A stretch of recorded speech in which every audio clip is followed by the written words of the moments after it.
John chapter 20 and 21. Early Sunday morning, while it was still dark, Mary Magdalene came to the tomb and found that the stone was rolled aside from the entrance.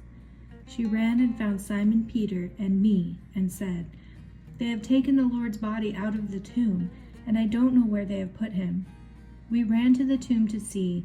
I outran Peter and got there first, and stooped and looked in and saw the linen cloth laying there, but I didn't go in. Then Simon Peter arrived and went on inside. He also noticed the cloth lying there, while the swath that had covered Jesus' head was rolled up in a bundle and was laying at the side. Then I too went in and saw and believed that he had risen, for until then we hadn't realized that the scriptures said he would come back to life. We went on home, and by that time Mary had returned to the tomb and was standing outside crying.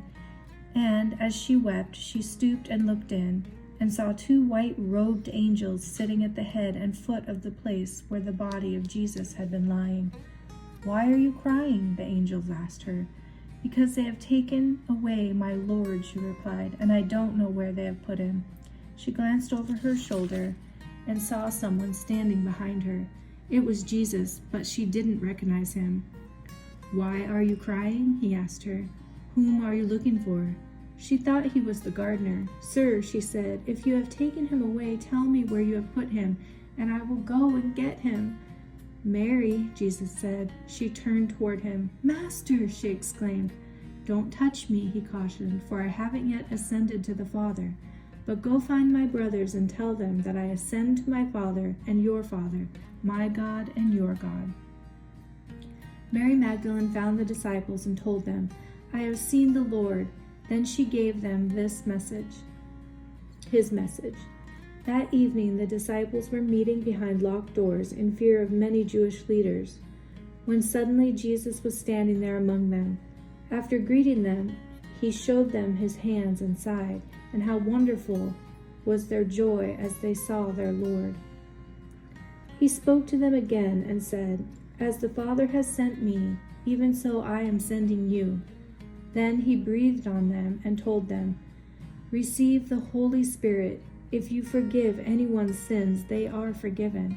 If you refuse to forgive them, they are unforgiven." One of the disciples, Thomas, the twin, was not there at the time with the others.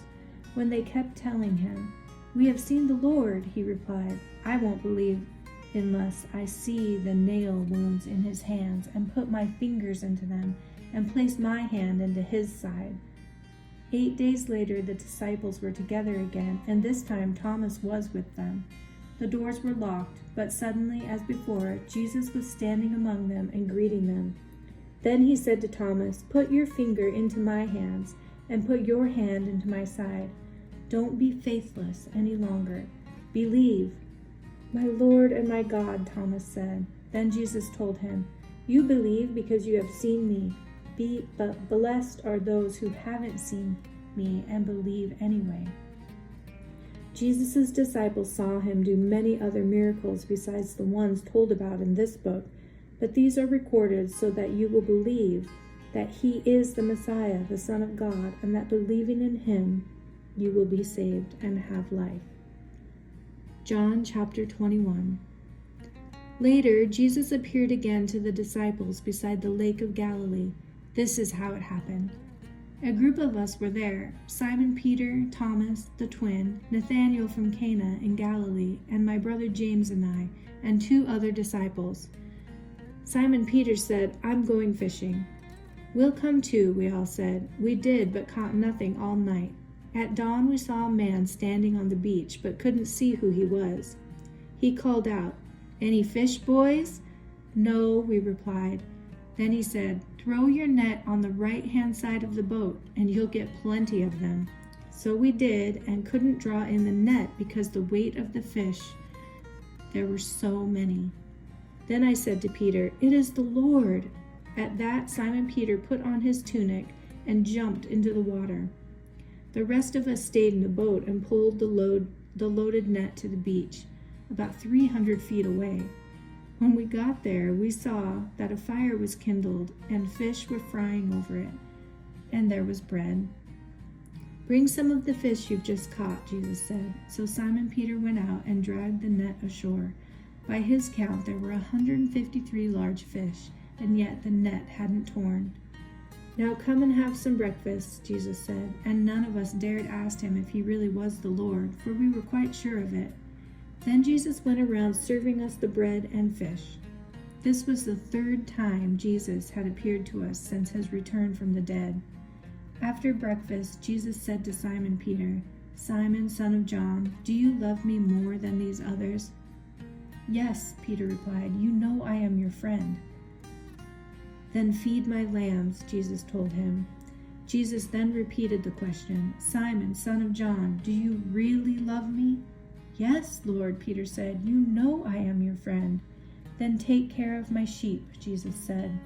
And once more he asked him, "Simon, son of John, are you even my friend?"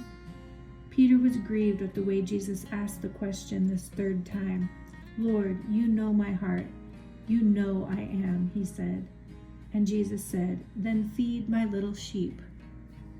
When you were young, you were able to do as you liked and go wherever you wanted to. But when you are old, you will stretch out your hands and others will direct you and take you where you don't want to go. Jesus said this to let him know what kind of death he would die to glorify God. Then Jesus told him, "Follow me." Peter turned around and saw the disciple Jesus loved following, the one who had leaned around at supper that time to ask Jesus, "Master, which one of us will betray you?" So Peter asked Jesus, "What about him, Lord? What sort of death will he die?" Jesus replied, "If I want him to live until I return, what is that to you? You follow me." So the rumor spread among the brotherhood that the disciple wouldn't die. But that isn't what Jesus said at all. He only said, "If I want him to live until I come, what is that to you?" I am that disciple. I saw these events and have recorded them here.